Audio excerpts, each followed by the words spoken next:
اشہد ان لا الہ الا اللہ وحدہ لا شریک لہ واشہد ان محمدا عبدہ ورسولہ اما بعد فاعوذ باللہ من الشیطان الرجیم بسم اللہ الرحمن الرحیم الحمد للہ رب العالمین الرحمن الرحیم مالک یوم الدین ایاک نعبد و ایاک نستعین اہدنا الصراط المستقیم صراط الذین انعمت علیہم غیر المغضوب علیہم ولا الضالین وعد اللہ الذین آمنوا منکم وعملوا الصالحات لیستخلفنہم فی الارض كما استخلف الذين من قبلهم ولا يمكنن لهم دينهم الذي ارتضى لهم ولا يبدلنهم من بعد خوفهم امنا يعبدوني لا يشركون بي شيئا ومن كفر بعد ذلك فاولئك هم الفاسقون۔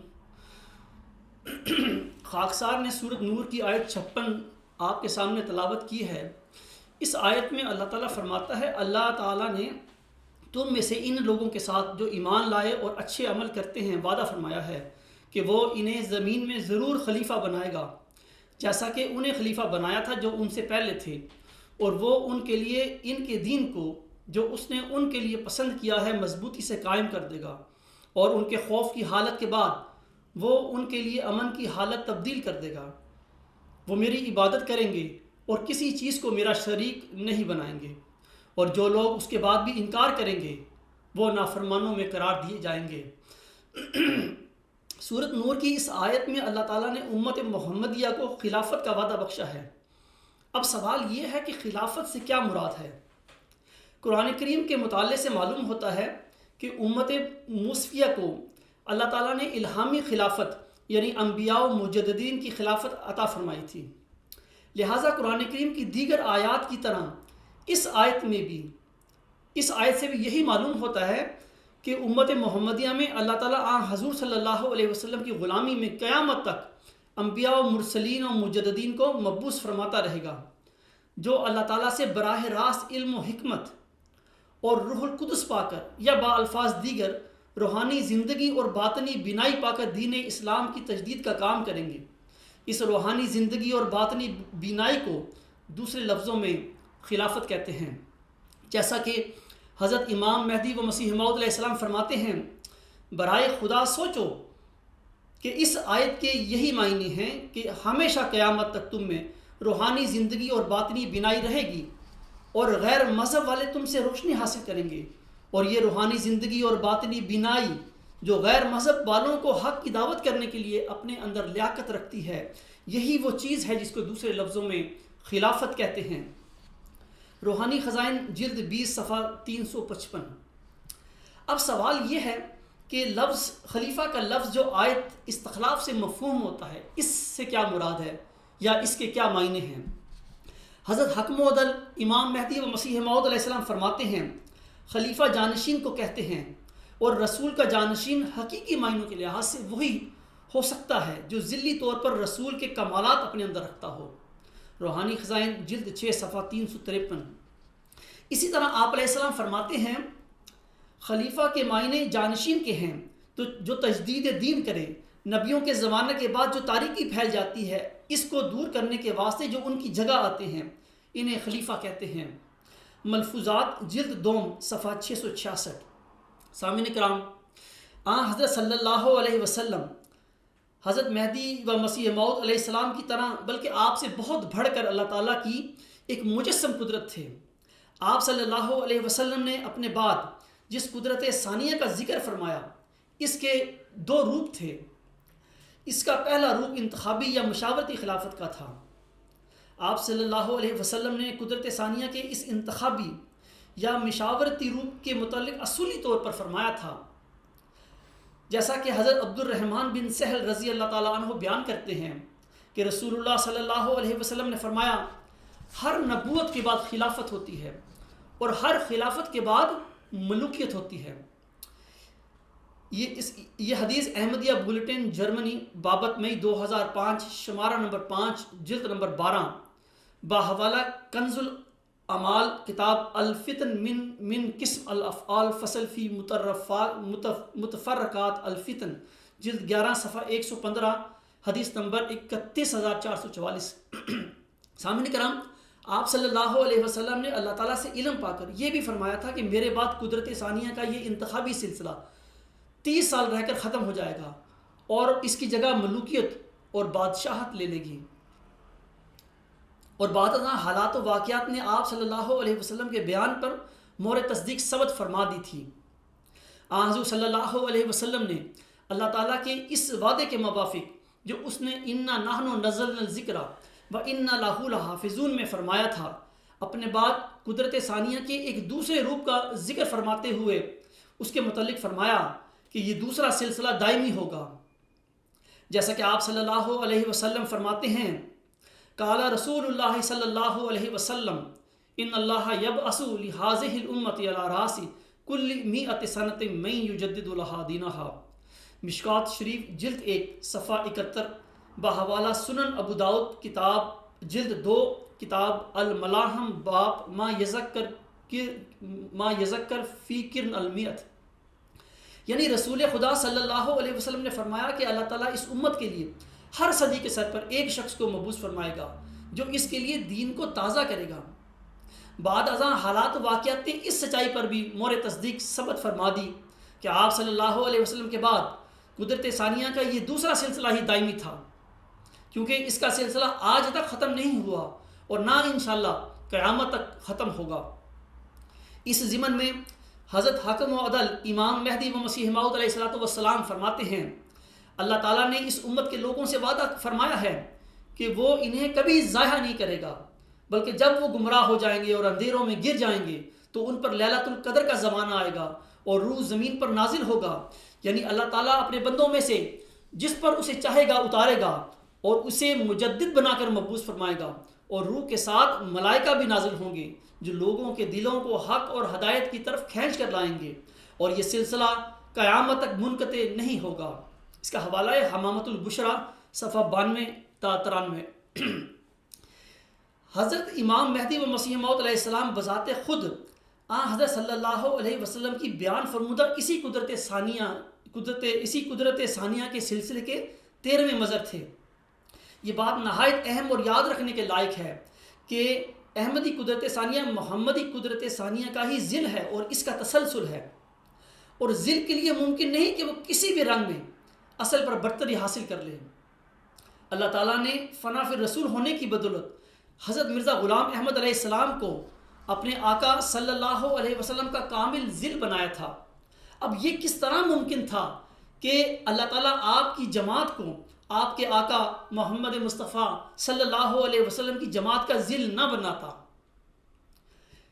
یقینی طور پر جس طرح آقا اور غلام میں اللہ تعالیٰ نے باہم مشابہت پیدا کی تھی، اسی طرح اس نے ان کی جماعتوں کو بھی باہم مشابہ بنایا ہے۔ حضرت امام مہدی و مسیح موعود علیہ السلام نے اللہ تعالیٰ سے اپنی وفات کی خبر پا کر دسمبر 1905 میں ایک رسالہ الوصیہ تصنیف فرمایا تھا۔ اس رسالے میں آپ قدرت ثانیہ کی خبر دیتے ہوئے فرماتے ہیں غرض 2 قسم کی قدرت ظاہر کرتا ہے، اول خود نبیوں کے ہاتھ سے اپنی قدرت کا ہاتھ دکھاتا ہے، دوسرے ایسے وقت میں جب نبی کی وفات کے بعد مشکلات کا سامنا پیدا ہو جاتا ہے اور دشمن زور میں آ جاتے ہیں اور خیال کرتے ہیں کہ اب کام بگڑ گیا، اور یقین کر لیتے ہیں کہ اب یہ جماعت نابود ہو جائے گی، اور خود جماعت کے لوگ بھی تردد میں پڑ جاتے ہیں اور ان کی کمریں ٹوٹ جاتی ہیں، اور کئی بدقسمت مرتد ہونے کی راہیں اختیار کر لیتے ہیں۔ تب خدا تعالیٰ دوسری مرتبہ اپنی زبردست قدرت ظاہر کرتا ہے اور گرتی ہوئی جماعت کو سنبھال لیتا ہے۔ پس وہ جو اخیر تک صبر کرتا ہے خدا تعالیٰ کے اس معجزہ کو دیکھتا ہے، جیسا کہ حضرت ابو بکر صدیق رضی اللہ تعالیٰ عنہ کے وقت میں ہوا، جبکہ حضرت صلی اللہ علیہ وسلم کی موت ایک بے وقت موت سمجھی گئی اور بہت سے بادیہ نشین نادان مرتد ہو گئے اور صحابہ بھی غم کے مارے دیوانہ کی طرح ہو گئے۔ تب خدا نے حضرت ابو بکر صدیق رضی اللہ تعالیٰ عنہ کو کھڑا کر کے دوبارہ اپنی قدرت کا نمونہ دکھایا اور اسلام کو نابود ہوتے ہوتے تھام لیا، اور اس وعدہ کو پورا کیا جو فرمایا تھا وَلَا يُمَكِّنَنَّ لَهُمْ دِينَهُمُ الَّذِي ارْتَضَىٰ لَهُمْ وَلَا يُبَدِّلَنَّهُمْ مِنْ بَعْدِ خَوْفِهِمْ أَمْنًا۔ یعنی خوف کے بعد پھر ہم ان کے پیر جما دیں گے۔ سو اے عزیزو، جبکہ قدیم سے سنت اللہ یہی ہے کہ خدا تعالیٰ دو قدرتیں دکھلاتا ہے تا مخالفوں کی دو جھوٹی خوشیوں کو پامال کر کے دکھاوے، سو اب ممکن نہیں کہ خدا تعالیٰ اپنی قدیم سنت کو ترک کر دے۔ اس لیے تم میری اس بات سے جو میں نے تمہارے پاس بیان کی غمگین مت ہو اور تمہارے دل پریشان نہ ہو جائیں، کیونکہ تمہارے لیے دوسری قدرت کا بھی دیکھنا ضروری ہے، اور اس کا آنا تمہارے لیے بہتر ہے، کیونکہ وہ دائمی ہے جس کا سلسلہ قیامت تک منقطع نہیں ہوگا، اور وہ دوسری قدرت نہیں آ سکتی جب تک میں نہ جاؤں، لیکن جب میں جاؤں گا تو پھر خدا اس دوسری قدرت کو تمہارے لیے بھیج دے گا جو ہمیشہ تمہارے ساتھ رہے گی۔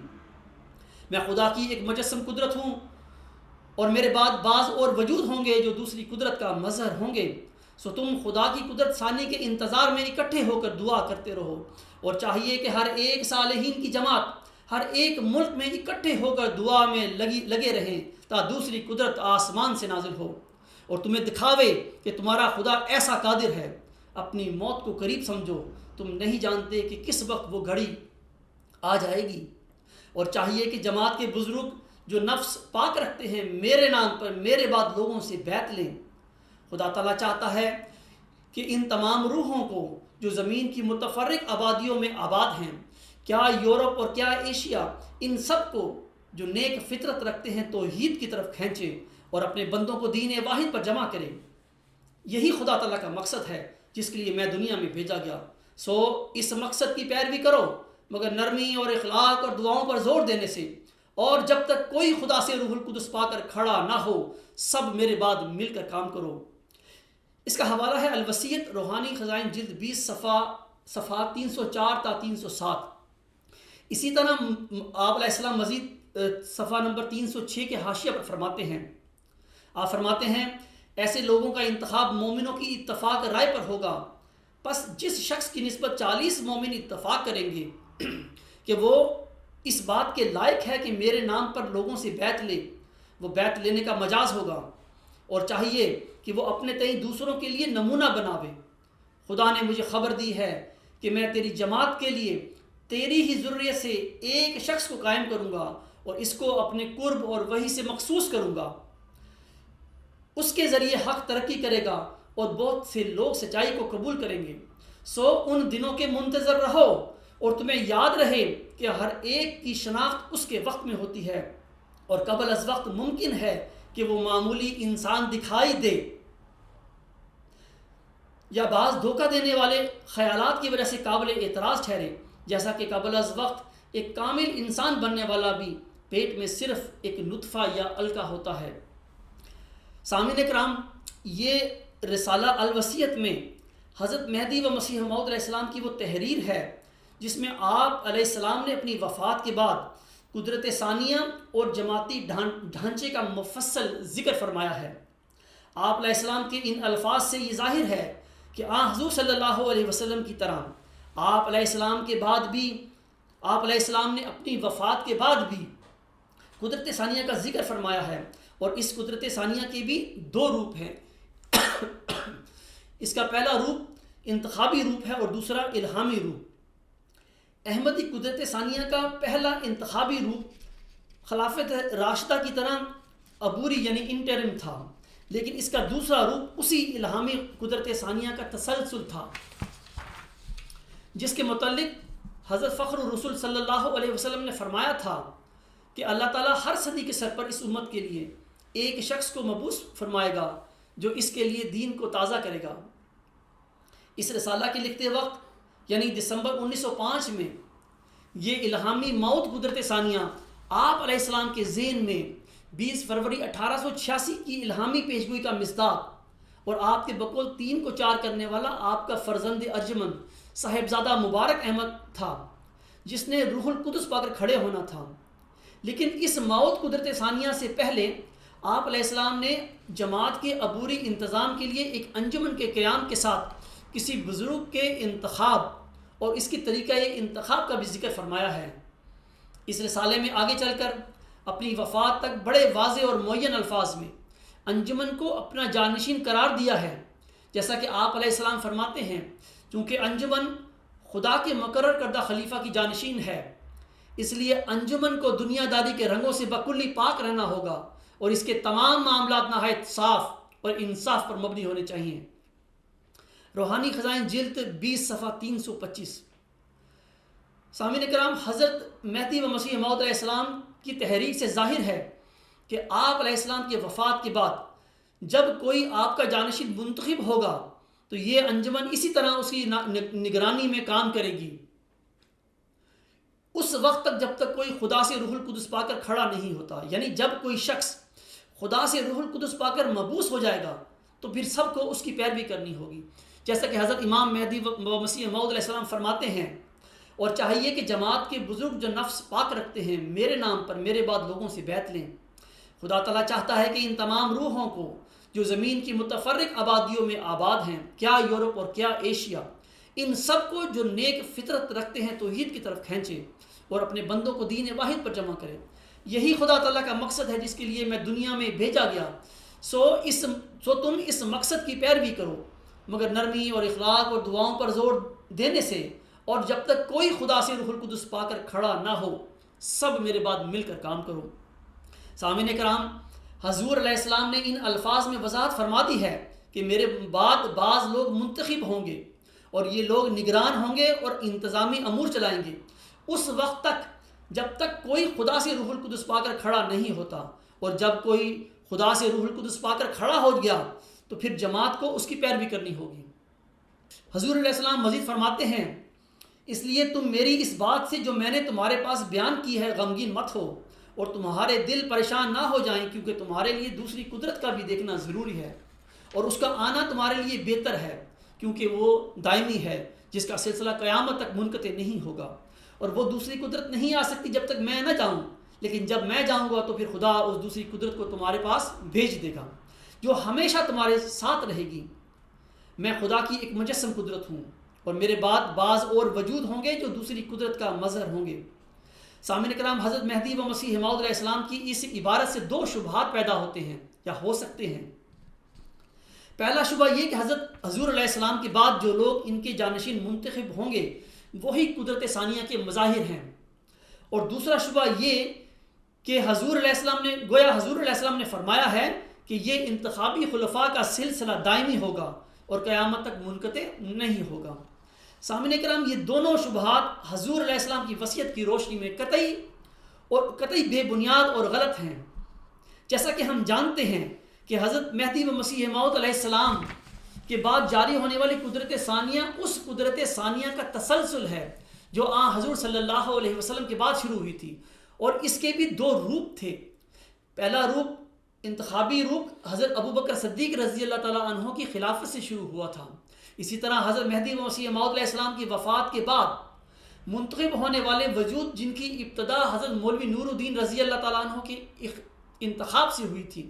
اس موعود قدرت ثانیہ کا انتخابی روپ تو ہو سکتے ہیں، لیکن یہ سمجھنا کہ حضور علیہ السلام کے یہ جانشین ہی قدرت ثانیہ کے مظاہر ہیں، درست نہیں۔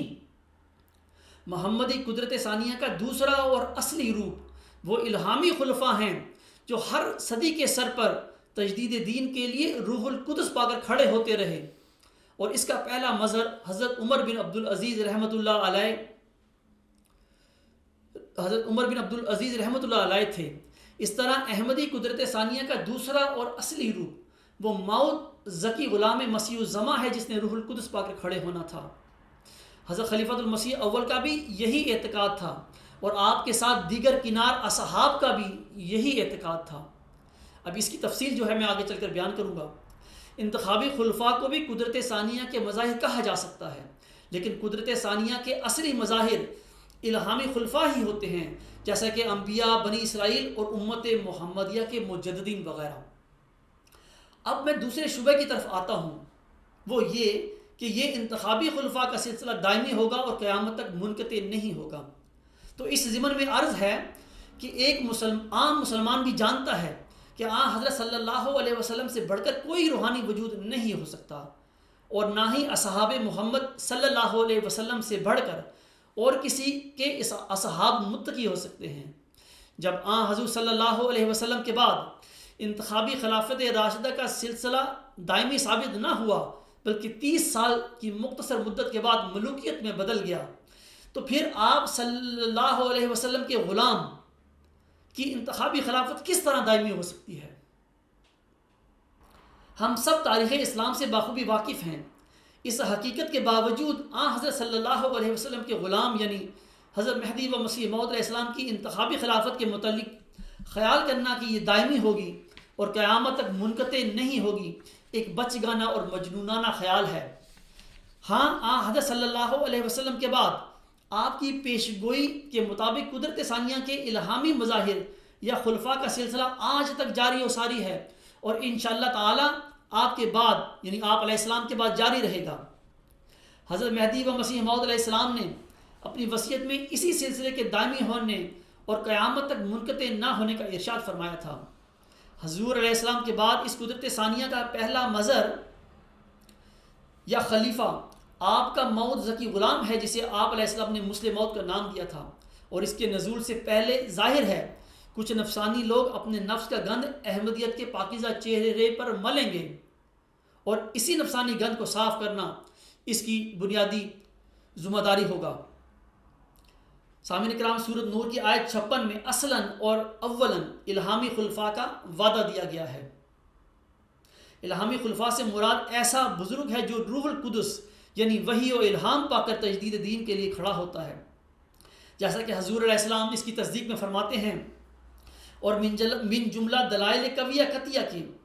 جو اس بات پر دلالت کرتی ہیں جو مسیح موعود اسی امت میں سے ہوگا۔ قرآن شریف کی یہ آیت ہے، وعد اللہ الذین آمنوا منکم وعملوا الصالحات لیستخلفنہم فی الارض کما استخلف الذین من قبلہم، یعنی خدا تعالیٰ نے ان لوگوں کے لیے جو ایماندار ہیں اور نیک کام کرتے ہیں وعدہ فرمایا ہے، جو ان کو زمین پر انہی خلیفوں کی مانند جو ان سے پہلے گزر چکے ہیں خلیفے مقرر فرمائے گا۔ اس آیت میں پہلے خلیفوں سے مراد حضرت موسیٰ کی امت میں سے خلیفے ہیں، جن کو خدا تعالیٰ نے حضرت موسیٰ علیہ السلام کی شریعت کو قائم کرنے کے لیے پے در پے بھیجا تھا، اور خاص کر کسی صدی کو ایسے خلیفوں سے جو دین موسوی کے مجدد تھے خالی نہیں جانے دیا۔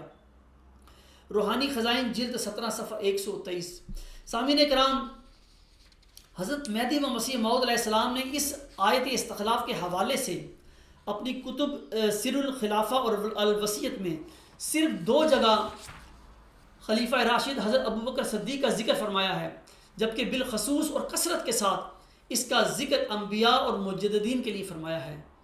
حضرت مولوی نور الدین رضی اللہ تعالیٰ عنہ اپنے آپ کو ایک انتخابی خلیفہ تو ضرور سمجھتے تھے، لیکن جس قدرت ثانیہ کی حضرت مہدی و مسیح موعود علیہ السلام نے اپنی جماعت کو بشارت عطا فرمائی تھی، وہ اپنے آپ کو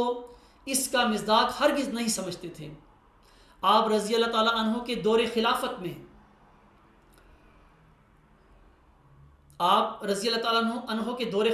آپ کی طرح دیگر اصحاب احمد بھی اس انتخابی خلافت کو قدرت ثانیہ نہیں سمجھتے تھے۔ آپ رضی اللہ تعالیٰ عنہ کے دور خلافت میں آپ اور دیگر اصحاب احمد اور پوری جماعت قدرت ثانیہ کے نزول کے لیے بڑے درد اور الہا کے ساتھ مسلسل دعائیں کرتی رہی، جیسا کہ تاریخ احمدیت کے اس حوالے سے ثابت ہے۔ میں آپ کے سامنے یہ حوالہ پڑھتا ہوں۔ قدرت ثانیہ کے لیے اجتماعی دعا۔ حضرت میر ناصر نواب صاحب نے حضرت خلیفہ اول کی خدمت میں عرض کیا کہ حضرت مسیح موعود علیہ السلام نے قدرت ثانیہ کے ظہور کے لیے ہر ملک میں اکٹھے ہو کر اجتماعی دعا کا ارشاد فرمایا ہے۔ چنانچہ حضرت خلیفہ اول نے مولوی محمد علی صاحب کو حکم دیا کہ وہ اخبارات میں اجتماعی دعا کی تحریک شائع کریں۔ چنانچہ انہوں نے اس کی تکمیل میں اعلان شائع کر دیا۔ قادیان میں حضرت میر صاحب ایک عرصہ تک مسجد مبارک میں یہ اجتماعی دعا کراتے رہے۔ اس کا حوالہ ہے تاریخ احمدیت جلد 3 صفحہ 212۔ سامعین کرام، حضرت امیر معاویہ رضی اللہ تعالیٰ عنہ نے اولاً خلیفہ راشد حضرت علی رضی اللہ تعالیٰ عنہ کی حکم عدولی کی، اور بعد میں دھوکہ دہی سے انہیں معزول کروا کے اپنی الگ خلافت کا اعلان کر دیا تھا۔ حضرت علی مرتضیٰ رضی اللہ تعالیٰ عنہ کی شہادت کے بعد خلافت پر قبضہ کر کے عالم اسلام کے خلیفہ بن بیٹھے۔ وفات سے پہلے اپنے لڑکے کو ولی عہد بنا کر اس کی خلافت کی بیعت مسلمانوں سے لے لی۔ اس طرح وہ خلافت راشدہ جو حضرت ابوبکر صدیق رضی اللہ تعالیٰ عنہ سے شروع ہوئی تھی، اسے ملوکیت میں بدل ڈالا۔ یہ بھی یاد رہے کہ ان عمومی حکمرانوں کا پایا تخت دمشق رہا ہے۔ بعد ازاں یہ بلائے دمشق خلافت کے نام پر قریباً 1 صدی مسلمانوں پر مسلط رہی تھی۔ اسی طرح حضرت مہدی و مسیح موعود علیہ السلام کی وفات کے بعد احمدی خلافت راشدہ کا آغاز ہوا۔ مولوی نور الدین رضی اللہ تعالیٰ عنہ اس کے پہلے خلیفہ راشد منتخب ہوئے۔ آپ حضور علیہ السلام کی اولاد کا بےحد احترام کرتے تھے، لہٰذا مرزا محمود احمد صاحب نے اس بیجا عقیدت کا فائدہ اٹھاتے ہوئے آپ کے دور خلافت میں ہی سیاسی کارروائیوں کا آغاز کر دیا تھا۔ میں چند مثالیں آپ کے سامنے پیش کرتا ہوں۔ مثلا 1909 میں ایک انجمن ارشاد بنا ڈالی، 1911 میں مجلس انصار بنا ڈالی۔ چونکہ پیشگوئی مسلم موت کا آغاز اس طرح ہوتا ہے کہ اس کے ساتھ فضل ہے جو اس کے آنے کے ساتھ آئے گا، اس طرح وہ غلط دعوی مسلم موت جس کا عملاً اعلان 1944 میں ہوا، اس کی بنیاد دراصل جون 1913 میں اخبار الفضل جاری کر کے رکھ دی گئی تھی۔ 1913 میں ہی دعوت الخیر فنڈ کی بنیاد رکھی گئی۔ 1914 میں حضرت خلیفہ مسیح اول کی وفات کے بعد یا آپ کی وفات کے موقع پر حضرت مہدی و مسیح موعود علیہ السلام کی جماعت حضرت مسیح موعود علیہ السلام کی قائم کردہ صدر انجمن کو رد کرتے ہوئے اپنے مخصوص گروپ سے اپنا نام پیش کر کے اور تائید کروا کر اپنی خلافت کی لوگوں سے بیعت لے لی۔ بعد ازاں افراد جماعت کو ایک غیر اسلامی اور غیر انسانی جاسوسی نظام میں جکڑ کر یرغمال بنا لیا۔ نظام میں کلیدی عہدیداروں پر اپنے خاندان کے علاوہ دیگر وفادار خاندانوں کو بٹھا دیا گیا۔ 1-2 نظارتیں مولویوں کو بھی بخش دی گئی۔ اس عجیب مسلم موعود نے ایک اور اصلاح اس طرح کی کہ خلیفہ کے لیے انتخابی طریقہ کار اس طرح وضع کیا کہ اپنے ہی تنخواہ دار ملازموں کو بند کمرے میں بٹھا کر ان سے NOC کا سرٹیفکیٹ لے لیا جاتا ہے۔ امر واقعہ یہ ہے کہ انتخاب کے لیے ایسا طریقہ اختیار کر کے دراصل افراد جماعت کو انتخاب خلیفہ کے جمہوری حق سے محروم کر دیا گیا۔ اس طرح غلبہ اسلام کا وہ مقدس مشن جو حضرت مہدی و مسیح موعود علیہ السلام نے شروع کیا تھا، اسے نہ صرف اپنے خاندانی غلبہ کے مشن میں بدل ڈالا بلکہ اس انتخابی خلافت راشدہ کی بھی صف لپیٹ دی جو حضور علیہ السلام کی وفات کے بعد حضرت مولوی نور الدین رضی اللہ تعالیٰ عنہ سے شروع ہوئی تھی۔ اموی اور عباسی خلفاء جن کے عہدوں میں حضرت صلی اللہ علیہ وسلم کے پیارے نواسے حضرت امام حسین رضی اللہ تعالیٰ عنہ اور آپ صلی اللہ علیہ وسلم کی دوسری آل اولاد کو میدان کربلا میں نہ صرف تیغ کیا گیا بلکہ آپ صلی اللہ علیہ وسلم کی دیگر اصحاب کو بھی ذلیل و خوار کرنے کے ساتھ ساتھ بہت سارے علماء ربانی کو پابند سلاسل کیا گیا تھا۔ اس کے باوجود اگر کوئی اموی اور عباسی خلفاء کو خلفائے راشدین اور قدرت ثانیہ کے مظاہر سمجھتا ہے تو پھر مرزا محمود احمد اور اس کے جانشینوں کو بھی خلفائے راشدین اور قدرت ثانیہ کے مظاہر کہا جا سکتا ہے۔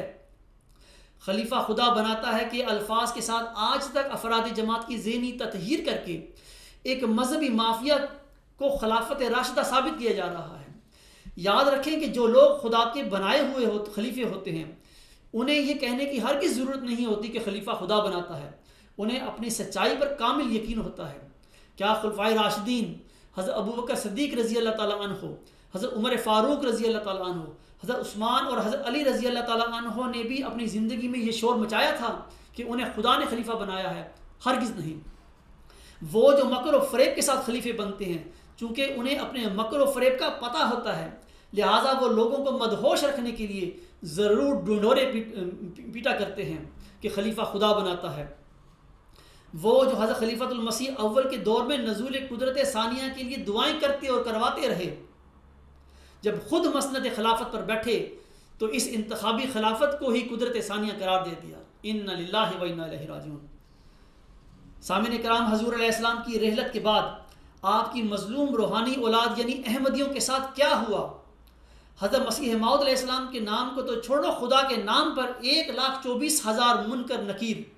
خلیفہ سمیت تمام نظام جماعت کے عہدیدار ان کی گردنوں پر بیٹھ گئے، اور وہ بیچارے سب پریشان ہیں کہ امام آخری زمان کو ماننے کے نتیجے میں خلافت اور قدرت ثانیہ کے نام پر ان کے ساتھ کیا فراڈ ہوا ہے۔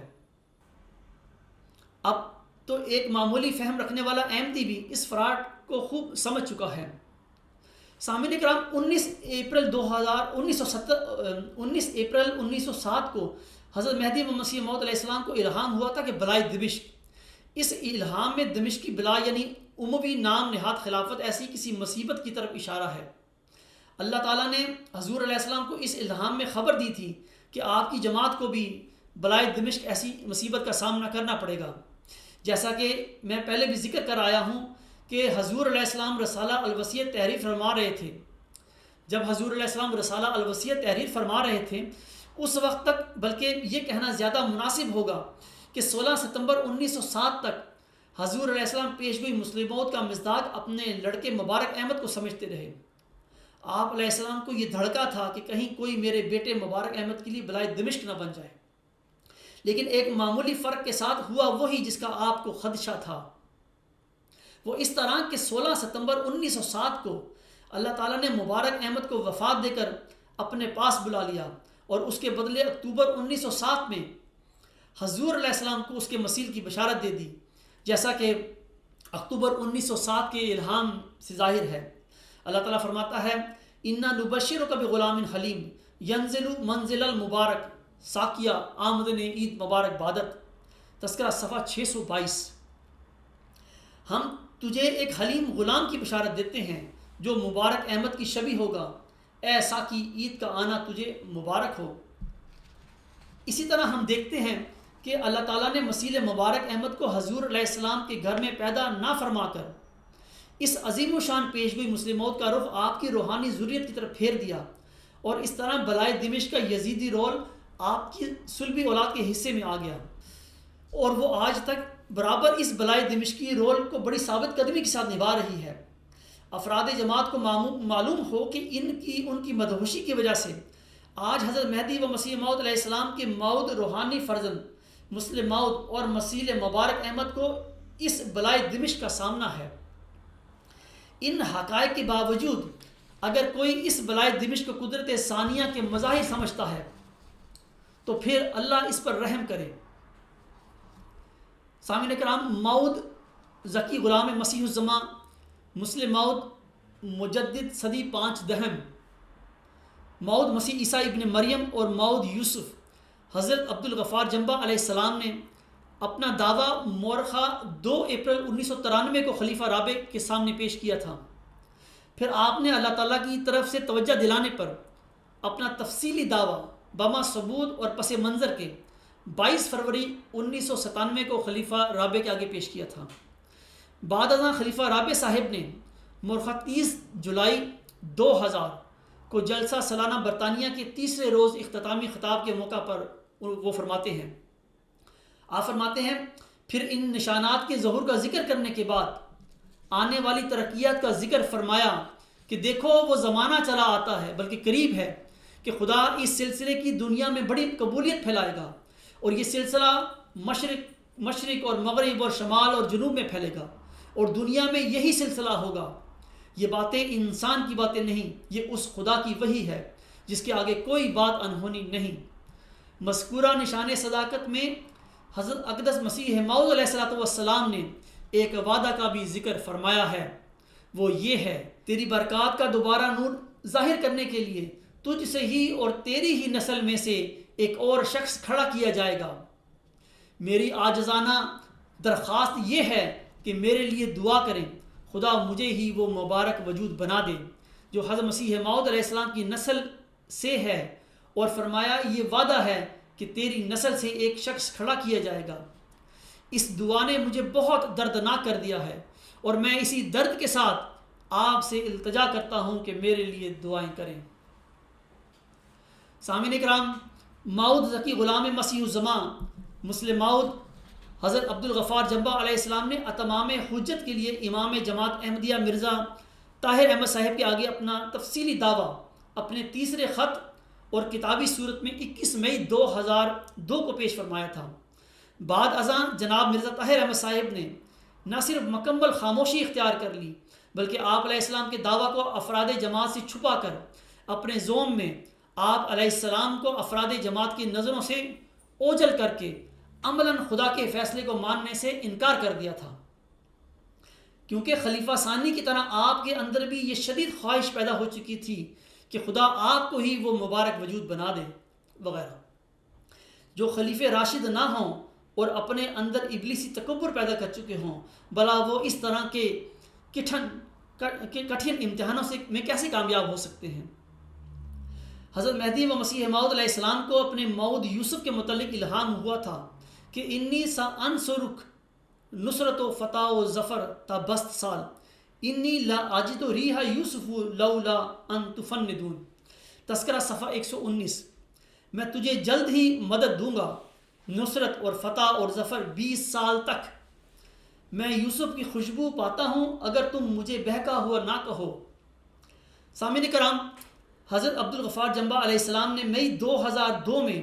خلیفہ رابع صاحب پر اتمام حجت کے بعد جمعۃ المبارک مورخہ 22 دسمبر 2003 کو اپنا دعویٰ اپنی ویب سائٹ الغلام.com کے ذریعے بالخصوص تمام احمدیوں کو اور بالعموم ساری دنیا کے سامنے پیش کر دیا تھا۔ اب اللہ تعالیٰ سے دعا ہے کہ وہ ہماری احمدی بہنوں، بھائیوں اور بزرگوں بلکہ تمام عالم مذاہب کو آپ کے دعویٰ کو نہ صرف سمجھنے کی توفیق عطا فرمائے بلکہ اس پر ایمان لانے کی بھی توفیق عطا فرمائے۔ آخر میں اس دعا اور امید کے ساتھ کہ اللہ تعالیٰ احمدیت یعنی دین اسلام کی فتح کے قرآنی وعدے کو آپ علیہ السلام کے اپنا دعویٰ دنیا کے سامنے پیش کرنے کے 20 سال بعد تک یعنی 12 دسمبر 2023 تک پورا فرمائے۔ آمین ثم آمین وآخر دعوانا ان الحمدللہ رب العالمین۔